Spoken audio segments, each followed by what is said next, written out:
Lolo, maganda po ang resulta ng test ninyo. Bumalik na lang po kayo sa susunod na taon.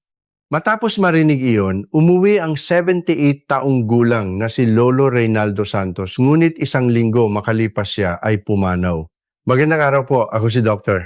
Victor Pascual, isang geriatric specialist na may 40 taon ng karanasan. Namatay si Lolo dahil mismo sa test na iyon na taon-taon niyang ginagawa para daw maiwasan ang cancer. Sa halip na makatulong ang pagsusuri pa ang kumitil sa kanyang buhay.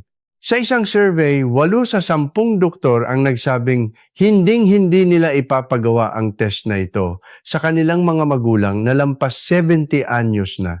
Simple lang ang dahilan, ang mismong test ay nagpapataas ng panganib ng kamatayan. Sa Cebu, isang 76. Taong gulang na si Lola Elvira Cruz ang nirekomendahan ng operasyon dahil sa resulta ng isang test na nagkakahalaga ng aapintaw 5. Pero pinigilan ko siya. Ngayon, malusog siyang umaakyat ng bundok. 5 bagay lang po ang ibabahagi ko ngayon. Ito ang mga medical test na hinding-hindi dapat gawin kapag lampas 70 anyos na. Ang numero 1, lalo na ay ang mismong test na ginawa kay Lolo Reynaldo Santos.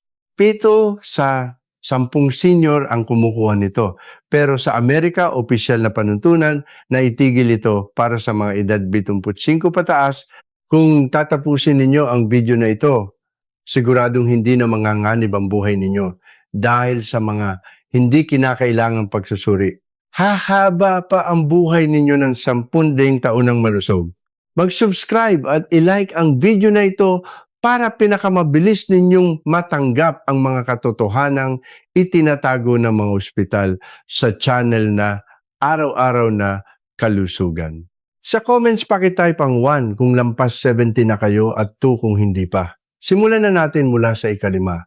Ikalima ay ang urine test. Sa mas partikular ang pagsusuri sa mikrobyo sa ihi kahit wala namang nararamdamang sintomas. Sa 40 taon kong pagtingin sa mga pasyente, ito ang isa sa mga pinakanakakapanghinayang na pagsusuri. Bakit ipaliwanag ko po? Kapag nagpapa-check up kayo, kinukuha ang inyong ihi, tapos ganito ang lalabas sa resulta. May nakitang mikrobyo sa inyong ihi. Magugulat kayo siyempre. Ang ospital magre-reseta ng antibiotic. Sinasabi, inumin niyo po ito at gagaling kayo. Pero may patibong dyan, tinatawag ko itong panggigising sa natutulog na mikrobyo. Kapag lampas 70 anyos normal na may mikrobyo sa ihi, 4 sa bawat 10 senior ang namumuhay ng may mikrobyo sa kanilang ihi. Pero wala silang anumang problema. Tahimik lang kasing namumuhay ang mga mikrobyong iyon. Ngunit ano ang mangyayari kapag uminom ng antibiotic?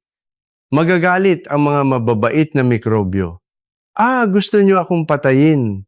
Kaya lalo silang lalakas. Parang isang mahinang damo na pagkatapos malagpasan ng herbicide ay lalo pang tumitibay.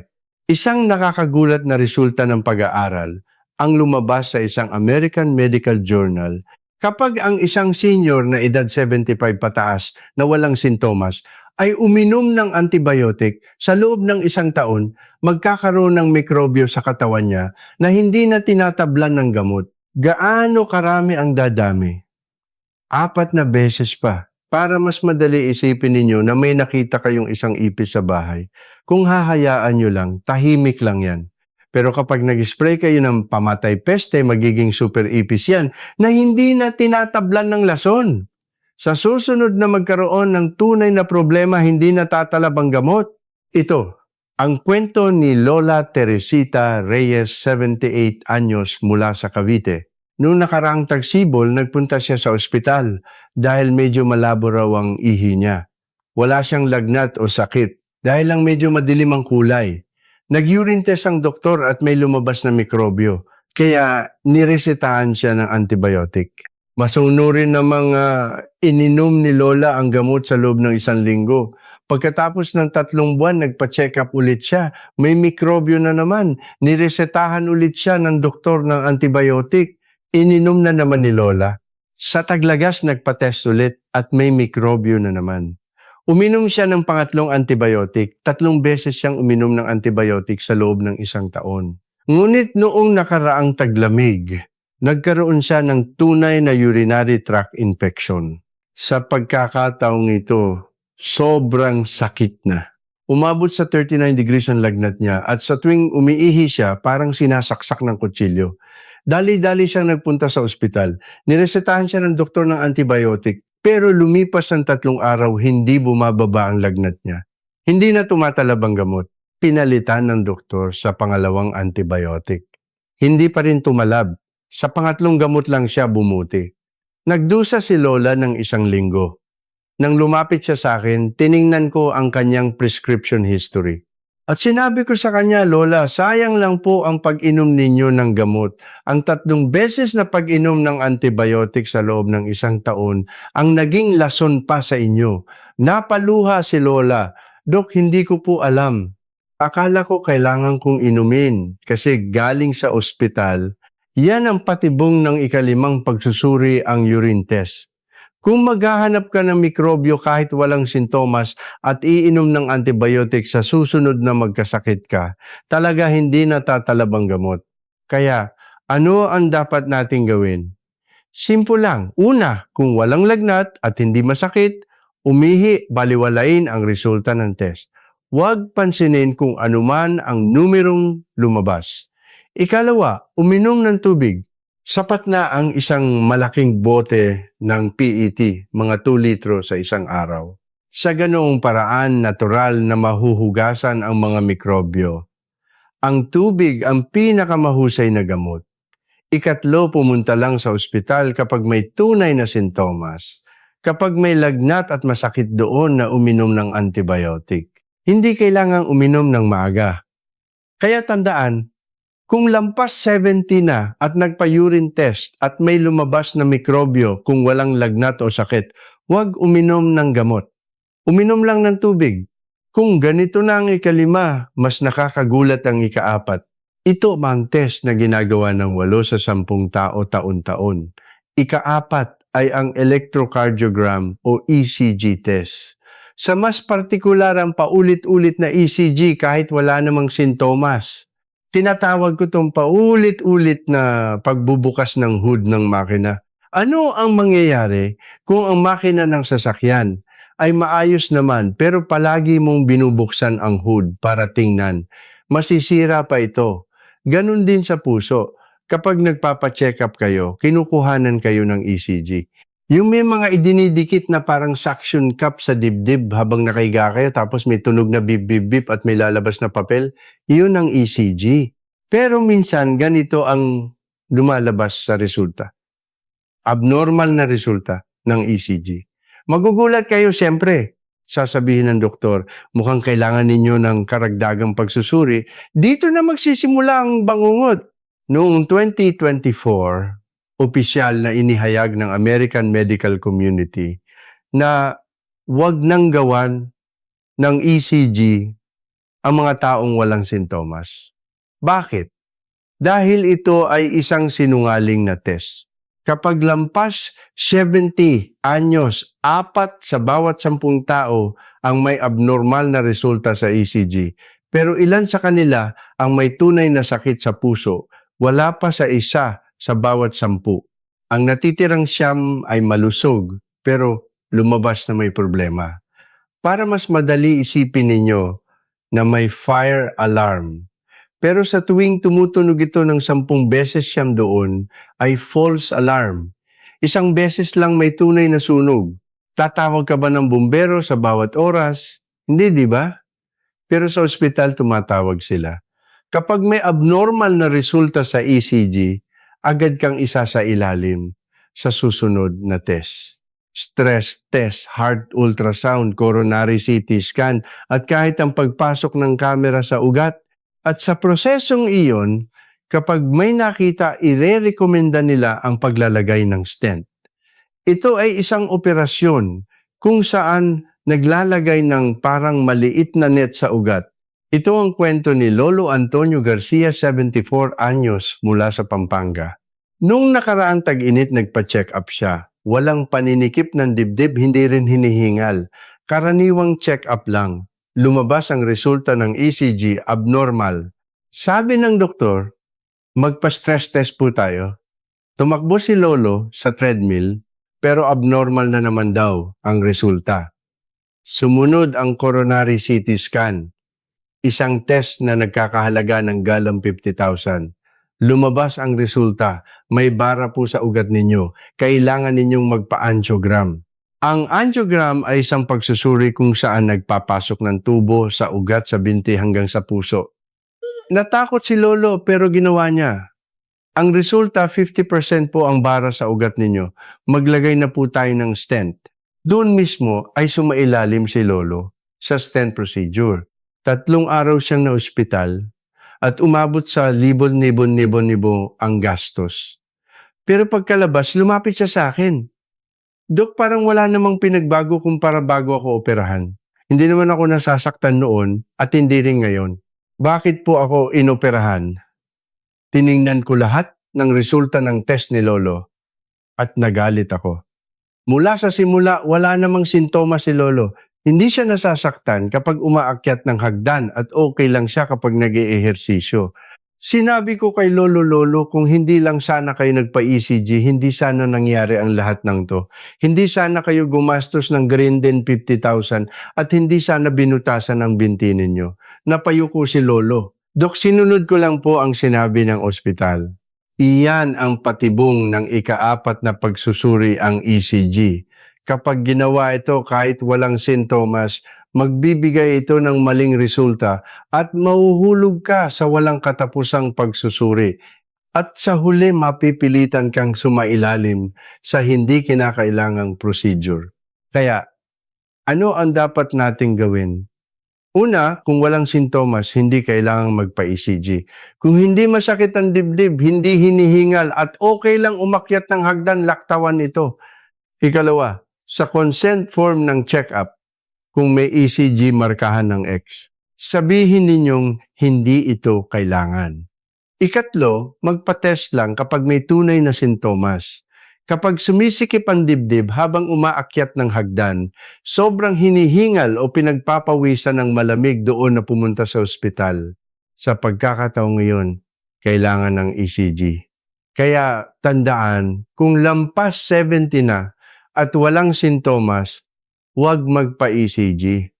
Huwag gawing pasyente ang isang malusog na puso. Mababa pa iyan kumpara sa susunod. Mula sa ika-3, tunay na mababago ang buhay ninyo. Lalo na ang ika-3, isang litrato na nagkakahalaga ng 11,000 ang magdadala sa inyo sa operating room. Sa mga may sakit sa likod, makinig po kayo. Ika-3 ay ang back MRI. Sa mas partikular, ang agarang pagpapa-MRI, kahit kaunting sakit lang sa likod ang nararamdaman. Tinatawag ko itong laro ng paghahanap ng kulubot. Kapag may kulubot ka sa mukha, pupunta ka ba sa plastic surgeon? Hindi, di ba? Dahil natural iyan sa pagtanda. Ganon din sa likod. Kapag medyo masakit ang likod ninyo at pumunta kayo sa ospital, sasabihin ng doktor, magpa-MRI po tayo. At doon magbabayad kayo ng 10,000. Papasok kayo sa isang parang bilog na tunnel at hindi gagalaw ng 30 minuto. Lalabas ang resulta. May nakausling disc. Magugulat kayo. Sasabihin ng doktor, kailangan nyo pong pag-isipan ng operation, pero may malaking sikreto dito. Noong 2023, naglabas ng resulta ng pag-aaral ang American Spine Society. Kumuha sila ng 100 taong lampas 60 anyos. Ang mga taong ito ay walang anumang sakit sa likod. Sila ay malulusog na individual. Ginamitan sila ng MRI. Ano ang resulta? 90 sa 100 tao ang na-diagnose na may disc bulge. Pero hindi naman sila nasasaktan. At ang mas nakakagulat, ilan sa 90 na yon ang talagang nangangailangan ng operasyon. 3 lang. 3 lang sa 100 ang nangangailangan ng treatment. Uulitin ko, 97 sa 100 malulusog na taong walang sakit sa likod ang may abnormal na resulta sa MRI. Pero 3 lang ang may tunay na problema. Ang 87 ay nag-aalala ng walang dahilan. Kung gayon, ano ang ipinapakita ng MRI? Masyadong detalyado. Parang kapag tiningnan mo ang mukha mo sa magnifying glass, makikita mo ang mga mancha at pores na hindi mo nakikita dati. Ganon din sa likod. Nakikita ang hindi dapat makita. Kaya iisipin ng pasyente, sira na ang likod ko. At ang doktor nakakaramdam ng pressure. May nakita sa litrato, kaya kailangan may gawin. Kaya ire-rekomenda ang operasyon. Ito ang kwento ni Lola Lydia Mendoza, 76 anyos, mula sa Batangas. Nung nakaraang taglagas, nagpunta siya sa ospital dahil medyo masakit ang likod niya. Medyo naninigas lang kapag gumigising sa umaga. Sinabi ng doktor na magpa-MRI siya. Nagbayad si Lola ng I-50,000. Lumabas ang resulta. May disc herniation sa L4 at L5. Naiipit ang nerve. Nirekomenda ng doktor ang operasyon. Kung hindi nyo ito gagawin ngayon, baka maparalisa ang binti ninyo sa hinaharap. Natakot si Lola. Tumawag sa akin ng pamilya niya. Kinausap ko si Lola ng personal. At tinanong ko, Lola, namamanhid po ba ang binti ninyo? Hindi. Nanghihina po ba ang binti ninyo? Hindi. Hindi nyo po ba mapigilan ang pag-ihi o pagdumi? Hindi. Tiningnan ko ang MRI. At sinabi ko sa pamilya, hindi po kailangan ng operasyon. Kahit may nakausling dish, wala namang sintomas. Ganyan po talaga kapag tumatanda. Nag-alala ang pamilya. Dok, pero nakita na sa resulta. Sumagot ako, ang resulta ng scan ay larawan lang ng nakaraan. Ang importante ay ang kasalukuyang kondisyon ng nanay ninyo. Ngayon, hindi siya paralisado at nakokontrol niya ang pagdumi at pag-ihi. Walang dahilan para operahan. Binigyan ko si Lola ng 3 buwang plano. Una, maglakad ng 30 minuto araw-araw. Ikalawa, physical therapy 2 beses sa 1 linggo. Ikatlo, huwag magbuhat ng mabigat. Pinaniwalaan at sinunod ako ni Lola. Pagkatapos ng 3 buwan, tumawag siya sa akin. Dok, hindi na masakit. Nakapunta pa nga ako sa bundok noong weekend. Tinanong ko siya, Lola, paano kaya? Kung nagpa-opera kayo noon, tumawa siya. At sinabi, siguro nakahiga pa rin ako sa kama ngayon. Tatanungin ko sa komento, kayo ba o may kakilala kayong nirerekomendahan ng operasyon sa likod? Pindutin ang 1 kung oo at 2 kung wala pa. Iyan ang patibong ng ika-3 pagsusuri ang back MRI. Dahil masyadong detalyado ang litrato ginagawang pasyente ang isang malusog na tao. At dinadala ka sa hindi kinakailangang operasyon. Kaya ano ang dapat nating gawin? Una, kung hindi paralisado ang binti at nakokontrol ang pagdumi at pag-ihi, hindi kailangang magpa-MRI. Ang simpleng sakit sa likod ay normal sa pagtanda. Ikalawa, sa halip na gumastos ng 50,000 sa MRI, ibili na lang ng magandang sapatos na pang-ehersisyo at magpa-physical therapy ng 10 beses. Mas epektibo yun. Ikatlo, magpa-MRI lang kapag may tunay na panganib. Kapag biglang nanghina ang binti, hindi makontrol ang pagdumi at pag-ihi o patuloy na namamanhid ang binti doon na dapat pumunta agad sa ospital. Kaya tandaan, huwag agad magpa-MRI dahil lang sa kaunting sakit sa likod. Huwag tumingin sa litrato, tingnan ang kasalukuyang kalagayan ng katawan. Nakakatakot na, di ba? Pero ang ikadalawa ay ibang-iba. Isang patak ng dugo ang maaaring maging dahilan para magsuot ka ng diaper habang buhay. Lalo na sa mga kalalakihan, huwag ninyong palalampasin ito. Ikadalawa ay ang PSA test. Ito ay pagsusuri para sa prostate cancer. Hindi lang para sa mga lalaki, kundi para rin sa mga babaeng may asawa, kailangan ninyong makinig. Tinatawag ko itong paghinto ng trend para lang makahuli ng pagong. Ipaliwanag ko. Kapag nagpapacheck up kayo, kinukuhanan kayo ng dugo. Isa sa mga tinitingnan ay ang PSA. Ito ay sumusukat sa isang substance na galing sa prostate. Kapag mataas ang numero, sinasabing maaaring may cancer. Pero minsan ganito ang resulta. Mataas ang PSA level ninyo. Kailangan ninyong magpa-biopsy. Magugulat kayo. Ang salitang cancer pa lang nakakakaba na. Dito na magsisimula ang bangungot. Noong 2023, opisyal na inihayag ng American Medical Community na wag nang gawin ang PSA test sa mga lampas 70 anyos. Binigyan ito ng grade D. Ano ang D? Ibig sabihin, hindi dapat gawin. Bakit? Isang malaking pag-aaral ang ginawa sa New England Journal of Medicine. Hinati nila ang 10,000 lalaking 75 anyos pataas sa dalawang grupo. Ang isang grupo ay nagpa-PSA test at ang isa ay hindi. Pagkatapos ng 50 taon, lumabas ang resulta. Ilan ang namatay sa prostate cancer? Sa grupong nagpa-test 1.4 sa bawat 100. Sa grupong hindi 1.6 sa bawat 100. Halos pareho lang. Pero may pagkakaiba. Ang mga nagpa-opera sa grupong nagpa-test, ano ang nangyari sa kanila? 3 sa bawat 10 ang nagkaroon ng incontinence. Hindi na nila mapigilan ng pag-ihi. Kailangan na nila magsuot ng pad. At ang mas nakakagulat 5, sa bawat 10 ang nawalan ng sexual function. Tuluyan nang nawala. Para mas madali ang prostate cancer sa mga 70 anyos ay parang pagong. Sobrang bagal lumaki.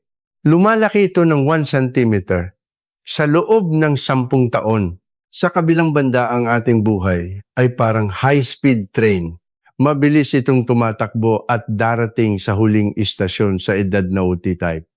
Kaya bago pa man magdulot ng problema ang pagong nakarating na ang tren, kailangan pa bang itigil ang tren para lang mahuli ang pagong? Hindi, hayaan na lang. Pero kapag nagpa-test, ano ang makikita? Ang pagong cancer.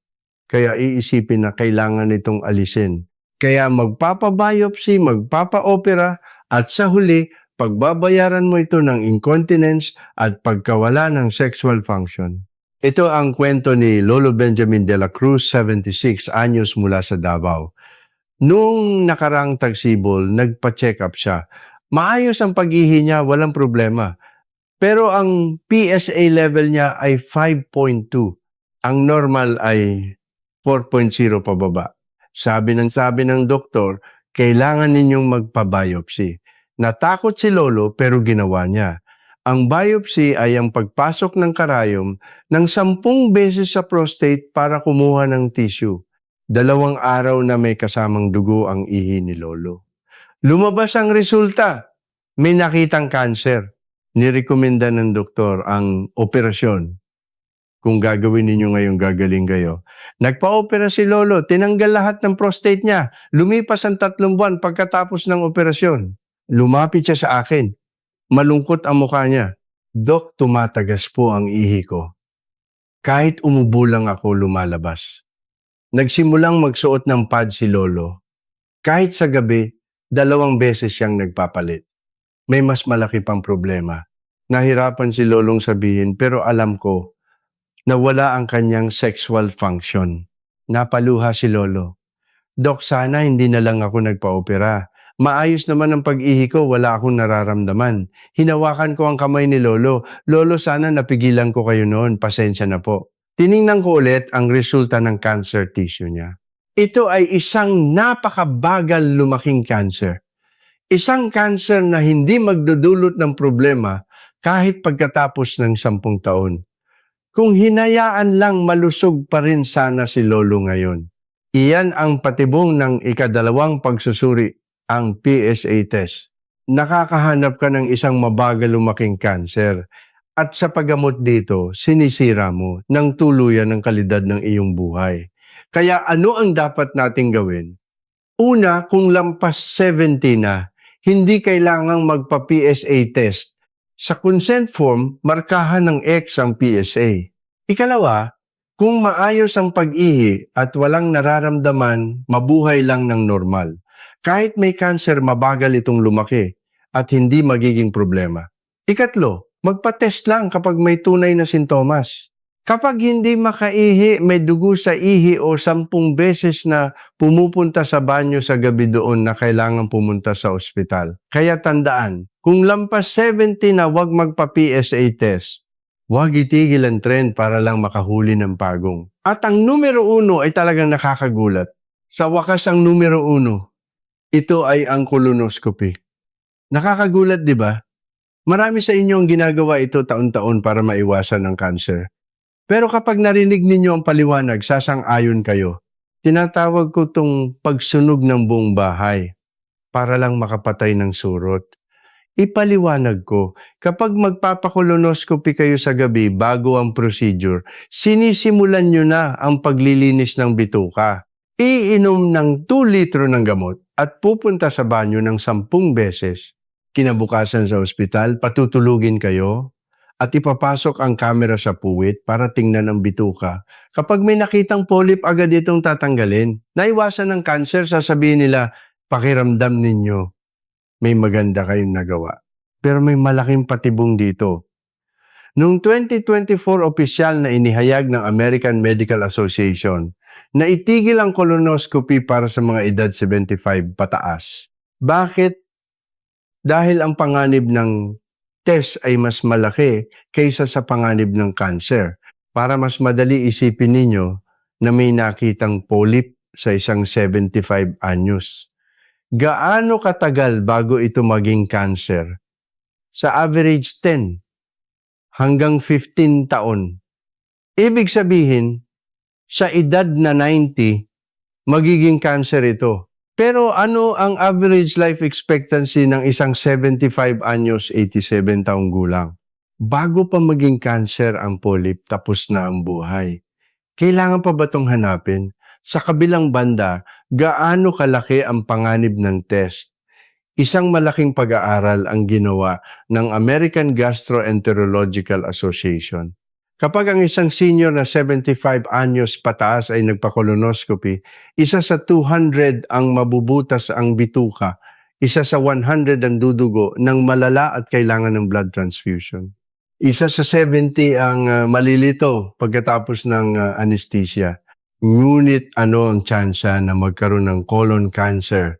Sa pagitan ng 75 at 85 taong gulang, isa sa 333, mas mataas ang panganib ng test. Uulitin ko, sinusunog mo ang bahay para makapatay ng isang surot. At ang surot na iyon, 10 taon pa bago mangagat. Sa panahong iyon, baka wala na tayo sa mundong ito. Ito ang kwento ng ina ng kaibigan ko, si Lola Corazon Ignacio, 82 anyos. Nung nakaraang tag-init, bilang regalo ng anak niya, inischedule siya para sa isang colonoscopy. Tumawag sa akin ang kaibigan kong doktor. Inischedule ko ang nanay ko para sa colonoscopy, okay lang ba? Nagulat ako. I-cancel mo yan ngayon din. Nagtaka siya. Bakit? Para maiwasan ang cancer. Sinabi ko, mina 82 na ang nanay mo. Kahit may makitang polyp ngayon, 95 na siya, bago ito maging cancer. Sumigaw siya. Ikaw ba ang mananagot? Paano kung magka-cancer ang nanay ko? Kalmado akong sumagot. Mina 40 taon na akong nagtatrabaho. Huwag kang mag-alala, hindi magkaka-colon cancer ang nanay mo hanggang 85. Ang tsansa na mabutas ang bitukan niya sa colonoscopy ay 1 sa 200. Ang tsansa na dudugo siya at kailangan ng blood transfusion ay 1 sa 100. Alin ang pipiliin mo? Ang baguhan kong kasamahan na si Dra, Mina ay nag-isip ng matagal at kinansela ang appointment. Ngayon si Lola ay 84 anyos na. Malusog siya. 3 beses sa isang linggo siyang pumupunta sa Senior Citizen Center. Paano kaya kung nagpa-colonoscopy siya noon? Kung nabutas ang bituka niya, baka nasa isang nursing home na siya ngayon. Iyan ang patibong ng numero 1 pagsusuri ang colonoscopy. Nakakahanap ka ng polyp na 10 taon pa bago maging problema at sa proseso, nasisira mo pa ang bituka.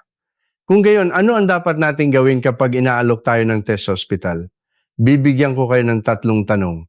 Unang tanong, Dok, kung matuklasan at magamot ito, ilang taon pa po ang idadagdag nito sa buhay ko kung hindi makasagot ang doktor? Hindi ito kailangan. Ikalawang tanong, ilang taon po bago maramdaman ang epekto ng gamutan? Kung mas matagal ito kaysa sa inaasahang haba ng buhay, wala itong saysay. Ikatlong tanong, Kung hindi ko gagawin ang test na ito at hintayin na lang na magkaroon ng sintomas, huli na po ba? Kung hindi ang sagot ng doktor, hindi ito kailangang gawin ngayon.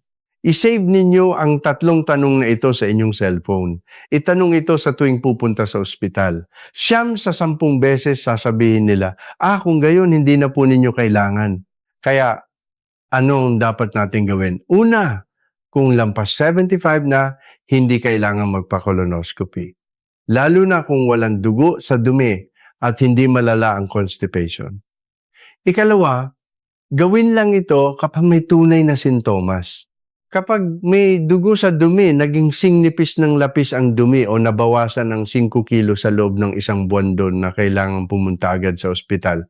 Ikatlo, kapag inalok ng test, itanong ang 3 tanong. Kung hindi makasagot ng malinaw ang doktor, maaari kayong tumanggi. Kaya tandaan, kung lampas 75 na, huwag magpa-colonoscopy. Huwag sunugin ang bahay para lang makapatay ng surot. Ulitin natin ang 5 pagsusuri na tinalakay natin.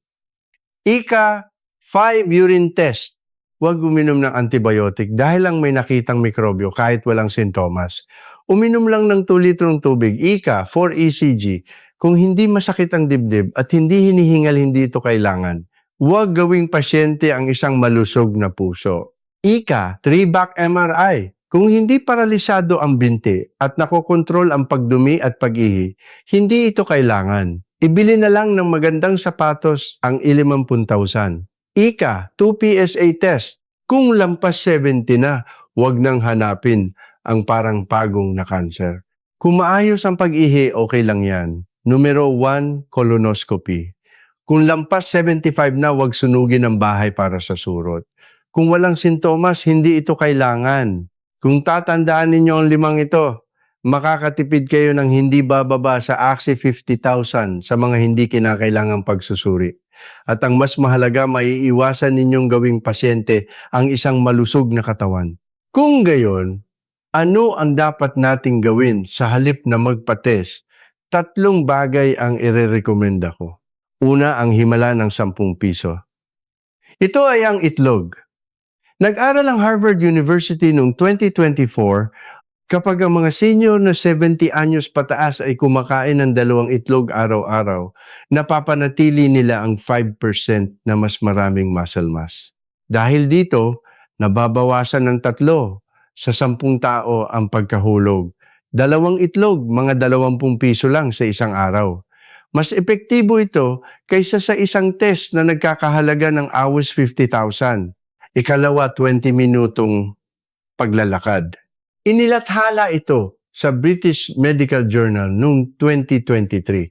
Ang 20 minutong paglalakad lang araw-araw ay nagpapababa ng tsansa ng kamatayan sa kalahati pagkatapos ng 5 taon. Hindi kailangang mabilis. Dahan-dahan lang. Ang pagiging consistent ang mahalaga. Ikatlo, tawagan ng isang kaibigan. Nag-aral ang Harvard University sa loob ng 80 taon, sinusubaybayan ng mga tao.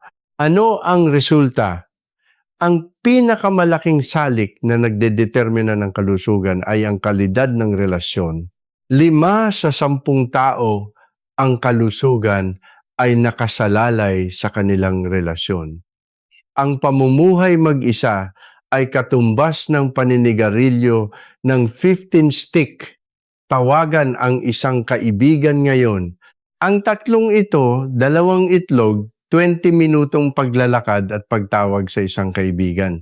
Mas magpapalusog ito sa inyo kaysa sa isang test na nagkakahalaga ng $50,000. Sa inyo na nanood hanggang sa dulo, saludo po ako sa inyo. Sa video na ito, nalaman ninyo ang katotohanang hinding-hindi sasabihin ng ospital. Ngayon may kapangyarihan na kayong tumanggi sa mga hindi kinakailangang pagsusuri. Habang ginagawa ko ang video na ito, nag-alala ako. Alam kong babatikusin ako ng mga kapwa ko doktor, pero hindi na ako maaaring manahimik. Napakarami ko nang nakitang pasyente na nagdusa dahil sa mga hindi kinakailangang pagsusuri. Kung aabot sa 1 million views ang video na ito, gagawa ako ng pangalawang bahagi. 10 gamot na hindi iniinom ng mga doktor Kapag 70 anyos na sila, pindutin ninyo ang share button ngayon. Ipadala sa inyong mga kapatid at kaibigan. Kung pipindutin ninyo ang subscribe button, pinakamabilis ninyo matatanggap ang mga impormasyon tungkol sa kalusugan na itinatago ng mga ospital. Pindutin din ang like. Ang bawat like ninyo ay magdadala ng video na ito sa mas maraming senior. Tatanungin ko sa komento, ano ang sisimulan ninyo ngayon? 1 para sa pagkain ng itlog, 2 para sa 20 minutong paglalakad, o 3 para sa pagtawag sa kaibigan. At pagkatapos ng 1 linggo, mag-comment ulit. Sabi, ginawa ko po ng 1 linggo. Simulan ninyo ngayon. Ang maliit na ugaling iyan ang magpoprotekta sa inyong kalusugan. Ang pagtanda ay hindi nangangahulugang madalas na pagpunta sa ospital.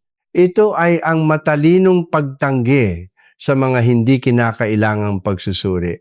Huwag gawing pasyente ang isang malusog na katawan. Sabay-sabay tayong tumanda ng malusog. At panghuli ang pagtanggi sa 5 pagsusuri na ito ay hindi irresponsable. Ito ay isang matalinong desisyon. Ito ay mga bagay na opisyal nang inilabas ng American medical community. Wala kayong ginagawang mali. Maging malusog po kayo. Salamat po.